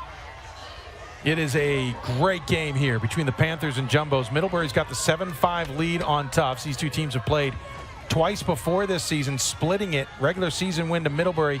NESCAC championship game by 1 to Tufts. Only Middlebury's lone blemish. Great job by Early. Shots! What a goal! She gets it past the Liberty after beating Leon on the dodge. She's been unstoppable in this championship game. You look at the numbers coming into it, you know that she is a special player, but she just understands the game of lacrosse so well. She can beat players with her speed and quickness. This is a phenomenal individual effort by one of the best we have seen in the country, Jane Early. Great footwork, works through the defenders, great shot selection. There was absolutely nothing that Molly Liberty could do to stop that. And now Jane Early, who has shown so much maturity this season with defenses throwing everything in the kitchen sink at her, Yes. has been able to shine on this stage, and it has been something to see. With 2 goals, 3 assists yesterday, now 4 goals today. She is now I have tied. to tell you, Mackenzie Smith, I think, has been a difference maker. They've won the last 3 draw controls because of Mackenzie Smith. But Early now has tied the most points in a single season in Middlebury history with 96, tying Amy Diamato, who did it twice. 92 points in 96, 96 points in 97. She's now tied her today with 96 points. And all 4 goals have been unassisted, but that's been the setup. They've isolated her to try and get those opportunities. I think what won't show up in the scoring column is she's trying to do this against Madison Leon, who's a second-team All-American. And Leon, I think that's the first time she got beat. Oh, she got beat again. Shooting space. Leon, I think's hurt. I think Leon rolled an ankle. Left ankle. Yeah, as she went to follow Early on the dodge to her right, Leon hit the deck. And you hate to see this. And Leon, for the most part, had not gotten beat until that previous goal. Other times that Early scored, it looked like it was a different defender. But this time, Leon hits the deck, and hoping she's okay. This is nothing serious. I mean, well, they've held off the trainers so far.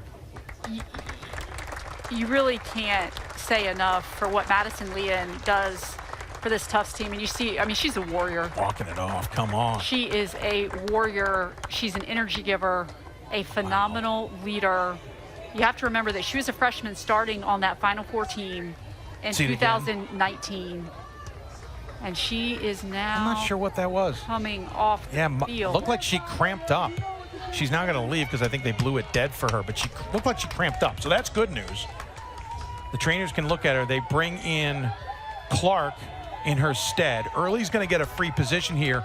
Goal here, and she's got the most points in Middlebury history in a single season, and there it is, and she scores her 5th, and the lead out to 9-5. And that's what she cares about. She could care less about record books, points scored, or anything along those lines. All she cares about right now is winning a national championship with this Middlebury team. She will go down in the history books. But Jane Early right now is a woman on a mission to bring that national championship trophy back to Middlebury. She may not care about it, and we know she doesn't know about it because we did ask. We did ask. But again, Early now the single season point record holder in Middlebury history with 97 points this season. More importantly, she scored 5 goals today on top of 2 goals and 3 assists yesterday. Again, and out to a who 4-goal I believe lead. To be the best goalkeeper in Division III women's lacrosse. That's a good point. 4-goal lead is the biggest we've seen today. 8:23 left. Middlebury trying to put their foot on this championship. I'm going to say it right here. Mackenzie Smith, who is number 26, and she's a bit of a draw control specialist here. She's going to go off the field. That's 4 draw controls in a row in this 4th quarter. That's a great coaching switch up by Kate Livesey and her staff. Mackenzie Smith is only a freshman. I was going to say, have you heard this theme before? To come into this game on this national championship stage in this fourth quarter when everything's on the line, and to be a part of winning 4 back-to-back draw controls, outstanding for Mackenzie Smith. Smith from Collegeville, Pennsylvania. Leon not back out there yet. And that's tough for Tufts because, again, she's the emotional leader along. She's getting treated on the sideline clearly for a with cramp. Liberty. 7:25 left in this game. Cannot give up another one. Getman gives it up. They're going to swing it around. Early's going to take it on the far side. 7:15 left. Less than 30 on the possession. Great dodge. Scores. That is 6 for Early in this contest.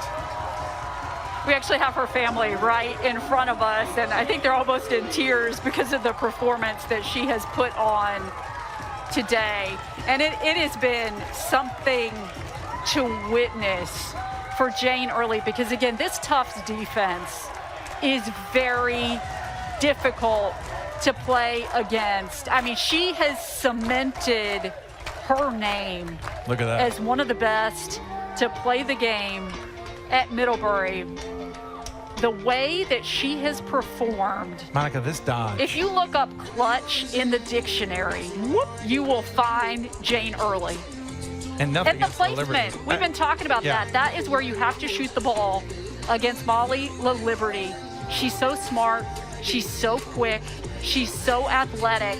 Everything you want in a women's lacrosse player, Jane Early. Jane Early, first team All-American, first team All-Region, first team All-NESCAC, player of the year in the NESCAC. Already had the single season goal record. She is now up to 80 in that category. She now has 98 single season points. And by the way, just tied a career high with her 6th goal. She did that against Geneseo in the tournament as well. She had 13 goals coming into the weekend. She has 8 this weekend. She's been tremendous, and the defense is key in on her. As you see, Madison Leon has drawn that assignment today. You put one of your best defenders on her. We have seen that time and time again, so she's found ways to adjust.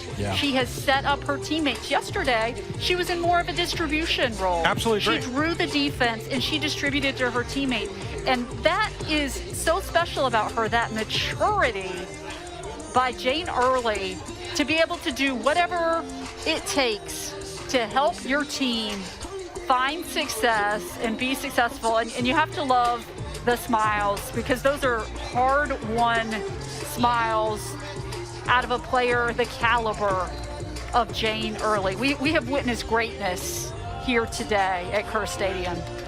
Absolutely agree with you, Monica. Unbelievable from Jane Early. Early, who is the North Falmouth, Massachusetts junior, by the way. So she's coming back. I hate to tell you, folks, the NESCAC is full of talent, and as we have said on this weekend, most of it is coming back. And I will tell you, when I talked to Kate Livesey before this game, she told me, you know, one of their goals they just wanted to get her touches. She didn't have to be the one taking the shots. They were just wanting to get her touches because the defenses face guard her. They key in on her. They try to limit her. Mackenzie with another great draw control, and it's another. No, I was going to maybe a little too early. And whistle from far away. Kind of ruining the moment I was about to call. I was about to give the Panthers credit there. Early's walking away from the scene. It's going to be white ball, so the Panthers win yet another one thanks to Mackenzie Smith. Again, unbelievable. And Monica, it's crazy because Tufts had kind of the field slanted to our right for much of that third quarter, and Middlebury's done the same. It's the draw control switch up. That was a great decision. Made a big difference. And look, it takes nothing away from Jane Early in the draw control circle, but Mackenzie Smith is a different look. She has all that height, right? You can't coach that, 5'9". Well, 8 of the first 12 draw controls, I think, went to the Jumbos. It is now 11 of 18 total for the Middlebury, and Getman is putting the cherry on top. And I have to tell you that I know after talking with some of these Middlebury players yesterday, they are so happy for Grace Getman that she has gotten these moments to shine in this tournament. Coach Livesay will tell you that she should be an All-American. She just doesn't score the goal numbers that you would usually have to do to draw that type of attention. She is so instrumental as a two-way midi on the field for Middlebury. This is just a great, she's just charging down the middle. Again, she's going low with that shot, the high-low shot, which has been a good shot selection against La Liberty today. And so this is great coaching because they understand where they need to shoot the ball to get past La Liberty. Jumbo's bringing in some different midfield and defensive look here. They brought in Ivy Banderi, the 5'5" freshman from Greenwich, Connecticut, and they've also brought in Catherine Fernando Pole, the Cambridge, Massachusetts freshman, who both of them played most of the season, but not really played a lot this weekend. So an interesting change of pace here as the Panthers have exploded to a 6-5 lead, but that's a solid win there. That's a must win for Anna Clark. Yeah, Anna Clark doing a good job there. And we'll see now if the Jumbos can quickly respond. But admittedly against this Panther defense, Monica, it is not easy to do. Nearly threw it away. Look, this Panthers defense has basically taken Margie Carden out of the game. She only has one goal today. They just took the last 10 minutes off, to too. do. Give them a lot of credit. We've talked a lot about the big goal scorers. It's hard not to talk about Jane Early, but this defense. Carden has what, one goal today? For Middlebury, one goal for Carden. Oh, and wow, what a turnover there. Great job by Newman. Chloe Newman, yeah. Sophomore. I'm emphasizing the underclassmen on this field right now. Look at the speed on the far sideline from Kate Burke. No, I'm not. That's not Burke. That was Madison Paler, the Ellicott City native. And once again, the Panthers on offense. The fans are absolutely in love with that fact. I think you're Middlebury right now. I think you just work the ball around. Yeah. Well, there's nothing you need to do here. Well, maybe catch it. You got to catch it. Moment there. Got time to go track it down, did Coughlin. Coughlin had a goal and assist yesterday. They hand over Massachusetts native. 5 minutes remaining in the national championship. The Panthers lead now 11-5. Came into the quarter with a scant 6-4 lead. They have exploded for 5 and held the Jumbos to 1. Good news, Leon's back out there, by the way, though she's not on early. Steps up, tries to block, cannot. It's a goal for Susan Rowley. And the floodgates have opened. And again, it's really all started with the draw controls, and the draw control wins. The assist and the turnovers goes to Jane Early. Of course, she's got to get an extra point, not on the scoring side. Wow, impressive. And you already have Mackenzie Smith camped out back in the draw control circle where she's done so much good work. But take a look here. Good ball movement. Great eyesight. Great look inside Jane Early. Early able to see Rowley there. I mean, the finish by the sophomore. There you saw Leon trying to step up. He just couldn't do much there. Way too open to grab that point and shoot. And it's unfortunate for Tufts because the score of this game is not going to tell the story of this game because it was just an explosive fourth quarter. 5 minutes. It's under 5 minutes. And it was the draw control change. That was the difference maker. Early scored the 8th goal with 9:21 remaining. We've gone less than 5 minutes. Early 3 goals, Getman, Rowley a goal. And they get another draw control win. And it's, I mean, the Jumbos either Mackenzie Smith just won that one herself. Right. She said, listen, I want to get in the net. I'm going to get my name there in the box score.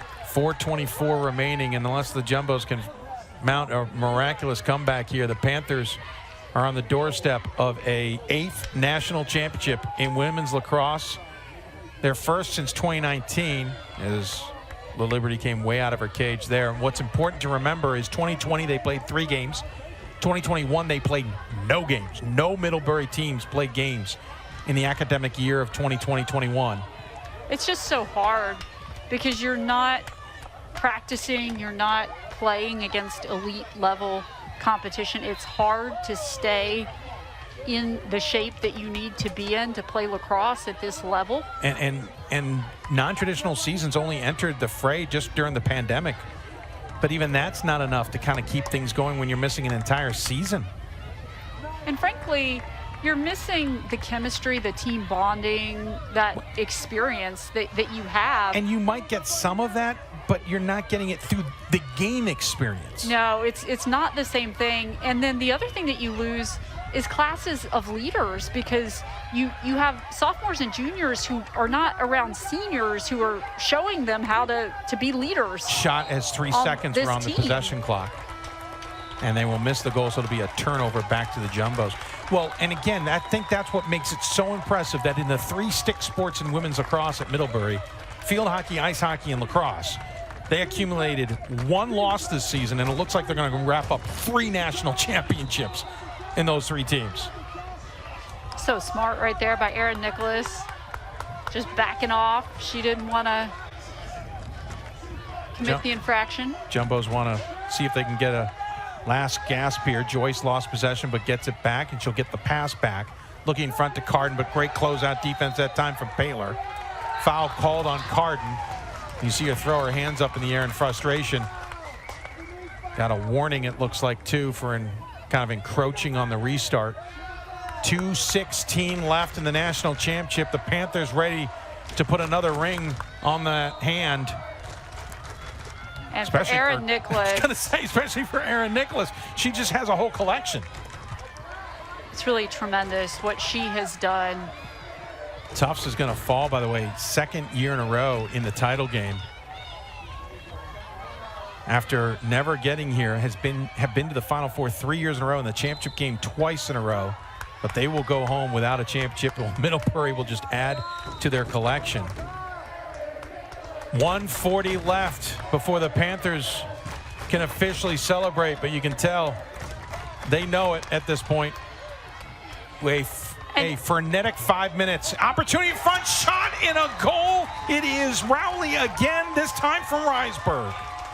And, you know, if you know anything about Middlebury, you may think, well, I mean, it's Middlebury. They're just like destined to be successful and, you know, to make their way to the national championship. But, again, this was a little bit of a rebuilding season for Kate Livesey and her staff. And I think you have to give credit where credit is due. Sure, they had a lot of talent, but this is just a great coaching job by Coach Livesey and her staff to get this team. It's ball movement, Monica. It's ball movement. And we talked about that yesterday, that is so key against a team like Tufts and Liberty, and TCNJ struggled with that. They really tried to do so much individually.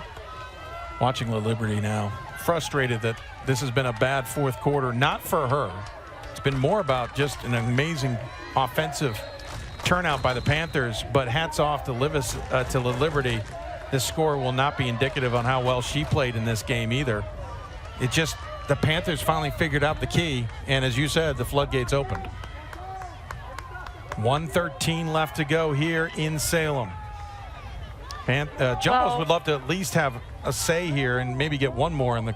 A credit to Tufts, though, because honestly, this has been the first true test for Middlebury in this tournament, if you're being honest about it. Absolutely. And I think Tufts really threw a lot at Middlebury. Yep. Familiarity is one thing, but I think they threw a few more wrinkles at it. 48 seconds left to go in the national championship that is going to go to Middlebury.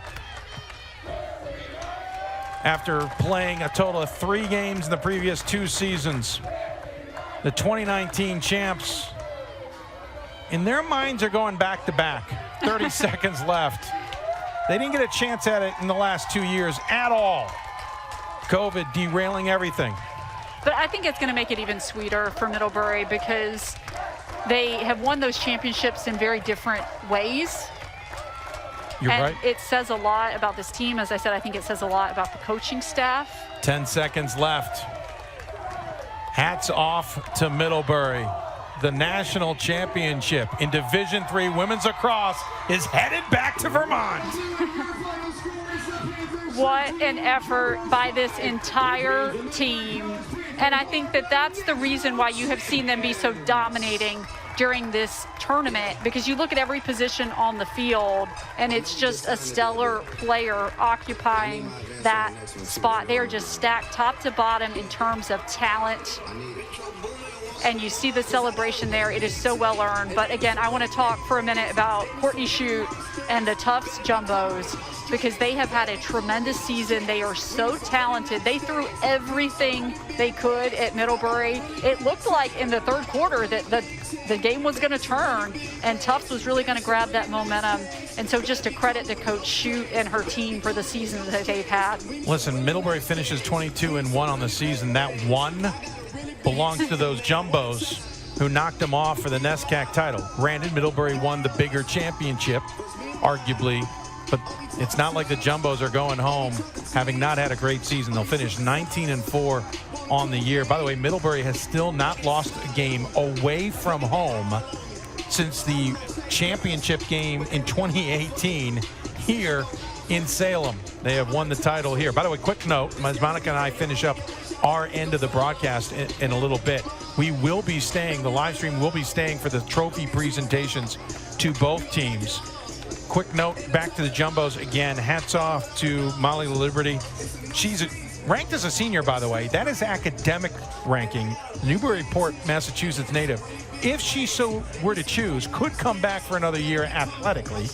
But as you know, if you are a Division III fan and you know Division III well, you know that is not an easy decision when it comes to academics, career, and life. So she is listed as a senior, but she and others will have another year if they want to use it. But hats off to some of these players, Monica. They absolutely put on a show this weekend. They just have a 5-minute period in the fourth quarter where the Panthers found something and took full advantage of it. That was what they found. Well, they even found it on offense, too, though. Mackenzie Smith went into the draw control circle. She won at least 4 back-to-back draws with her draw control unit, Erica Barr and others. And that turned the tide of this game. Barr and Nicholas were tremendous on the circle. And then Middlebury was able to convert when they got those chances. But had they not won those draw controls, because Tufts was winning the draw control battle, I think this fourth quarter is very different. Credit Mackenzie Smith, credit the coaching staff for making that slight adjustment, because I think that was the difference. I also want to thank, I'm going to say this on air, it's going to sound a little strange, Erica Barr's family's in front of us. Brian Barr, her dad, has been conscious of our vision, has never wanted to be in our way. I want to give him some credit for that. I give him a thumbs up. Celebrate, sir. Enjoy this championship. You don't need to worry about us. Nice little moment there. But, hey, hats off to Middlebury. Again, 22-1, completing 3 stick sports for women's at Middlebury with 3 national championships and a lone loss between those field hockey, ice hockey, and lacrosse. It's mind-blowing to consider how good those sports have been, but especially Coach Livesey. This is a 8th national championship, 97, 99, 2001, 2002, 04, 2016, 2019, and now 2022. They are now 16-1 against ranked opponents this season. They have won 9 straight against ranked opponents, and they allowed a total of 22 goals in 5 games in this tournament, and have won 22 straight away from home. It's a very impressive defensive effort. I know we talked so much about the offense, but that defense is a major reason that Middlebury is going to be the team holding up this national championship trophy. They are so fast. They play together as a unit. It looks like they play together as one out there. There is no real estate on the field, just white jerseys everywhere. It's the style they play. They support their goalkeeper, Annie Henrietto, so well. And I'm happy for Annie Henrietto because she had to sit out with those concussion protocols, was not able to play in the conference championship, got to play in this tournament. She performed exceptionally well. So hats off. Quick note before we wrap up, Monica. These 2 teams are loaded with talent that are coming back. We could see them back next year. Jane Early from Middlebury. I'm just looking at the starters. Hope Shue, Nikki Mormile, Jane Early, all returning. Emma White is a senior. Erica Barr will return. Erin Nicholas is a senior. Kelsey Dion, Kylie Wilson, Grace Getman's a senior, but Chloe Newman's a sophomore. Susan Rowley's a sophomore. Reisberg a senior, but Madison Paylor is a freshman. Anna Spare, who we talked about, a freshman. You talk about the goalie, Junior. They've got all that talent along with Tufts. And so quick note before the trophy presentation as it starts, incredible talent coming back next year. They do, and I think that Jane Early just deserves an extra special mention because today was her day. You see players who are amazing players rise up and do extraordinary things, and we saw that today for Jane Early. She can feed her teammates, she can score on her own, and today she was unstoppable. So we will wrap it up from there and go to the trophy presentation. Congratulations once again to Middlebury on their championship. Very impressed, to say the least, there. For Monica Moore and our entire production team, I want to thank everybody for tuning in. Great work by our crew for getting everything done. I want to really thank Damon Lewis, our producer, director extraordinaire, for his efforts, and the entire crew who enjoyed the weather here out in the sun to give us the broadcast. Thank you for tuning in, everybody. Middlebury, your national champions for 2022 with a 13-5 win over the Tufts Jumbos. Enjoy the trophy presentation. And our all-tournament MVP from Middlebury, number 5, Jane Early.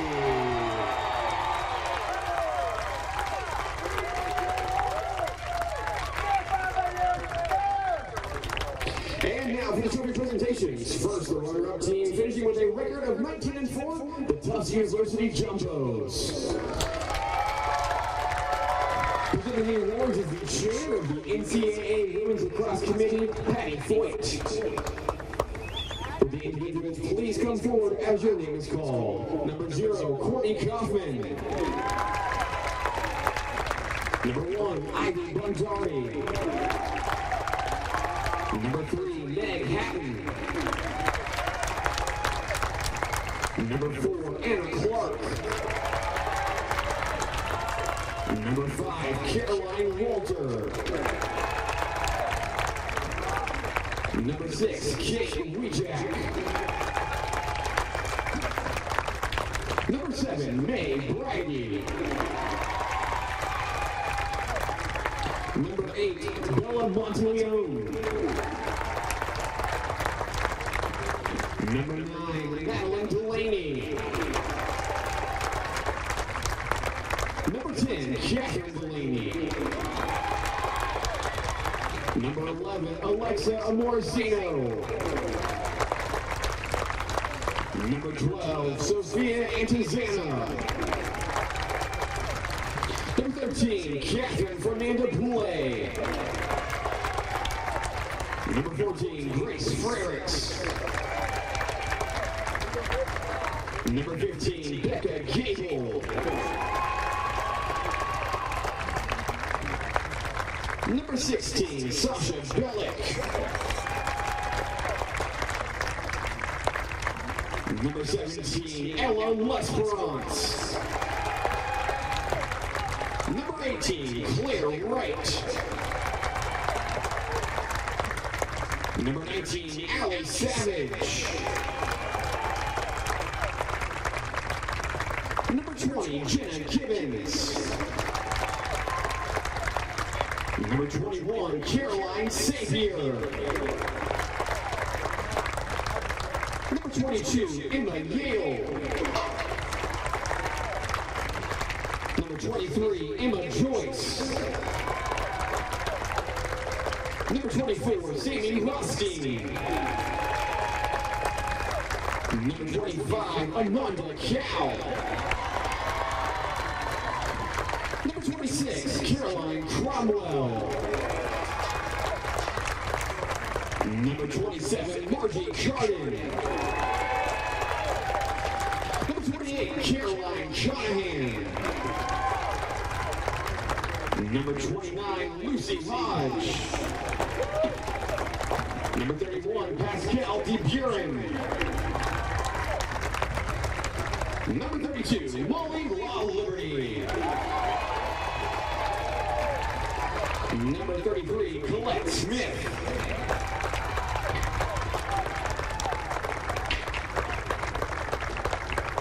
Number 34, Maddie Shrest.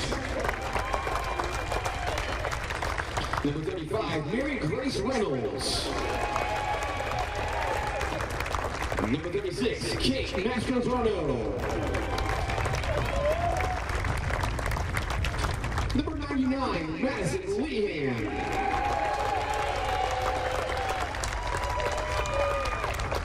Team manager Brennan Van Kuren. Team manager Leah Atkins. Head coach Courtney Shute. Assistant coach Henny V. Assistant coach Eric Rhoda. Assistant coach Courtney Greigel. Athletic director John Morris. Senior women's administrator Alexis Mastrodani. Sports information director Paul Sweeney. Videographer Brendan Martinez. Videographer Calvin Sincero. Strengths coach Alex O'Keefe. And athletic trainer Brett Hayes. Fans, on behalf of the NCAA, we are pleased to present the Jumbos with their championship runner-up trophy. Will the captains please come forward to accept this trophy on behalf of your team?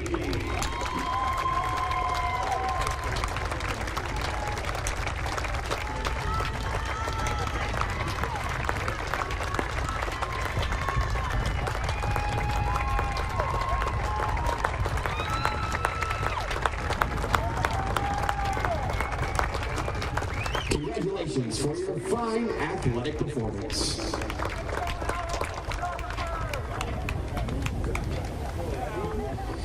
And now, the 2022 NCAA Division III Women's Lacrosse Champions, finishing with a record of 22-1, the Middlebury College Panthers. Presenting the award, this is the chair of the NCAA Women's Lacrosse Committee, Patty Cloyt. Please come forward as your name is called. Number 1, Nikki Mormile. Number 2, Hope Zhu. Number 3, Katie Duggan. Number 4, Sarah Ellinghouse. Number 5, Jane Early. Number 6, Emma White. Number 7, Callie Drake. Number 8, Lily Colin. Number 9, Madeline Learden. Number 10, Erica Barr. Number 11, Kate Burke. Number 12, Addie Heyman. Number 13, Maggie Coughlin. Number 14, Emma Inouye. Number 15, Erin Nicholas. Number 16, Charlotte Price. Number 17, Abby Hillebrecht. Number 18, Chelsea Dione. Number 19, Kylie Wilson. Number 20, Piper Ackerman. Number 21, Jamie Newman. Number 22, Grace Getman. Number 23, Chloe Newman. Number 24, Berdine Atherton. Number 25, Grace Mumford. Number 26, Mackenzie Smith. Number 27, Libby Tinbarge. Number 28, Susan Rowley. Number 29, Sophie McKeegan. Number 30, Lily Reisberg. Number 31, Madison Taylor. Number 32, Anna Spare. Number 33, Annie Henrietta. Number 34, Ali Batista.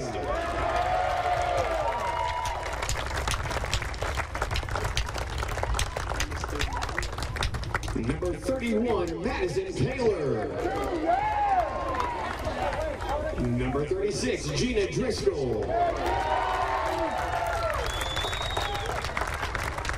Number 37, Zari Garfield. Number 38, Sierra Murphy. Head coach, Kate Livesey. Assistant coach, Danny Ellis.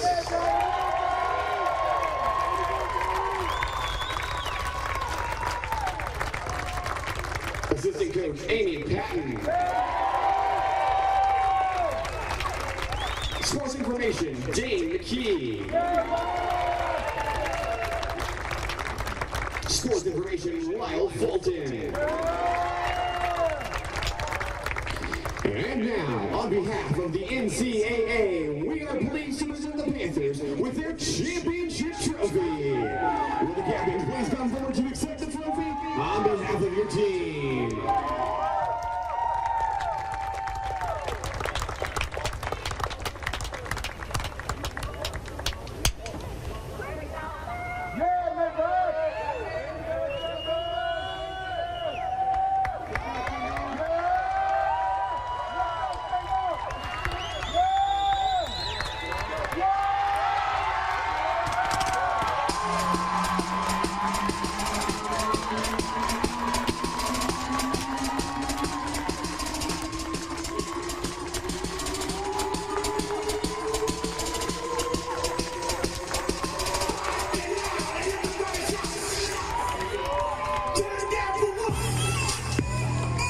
Congratulations to our champions, and on behalf of the NCAA, our host, we thank you for your attendance at the 2022 NCAA Division III Lacrosse Championship. Thank you, and good night.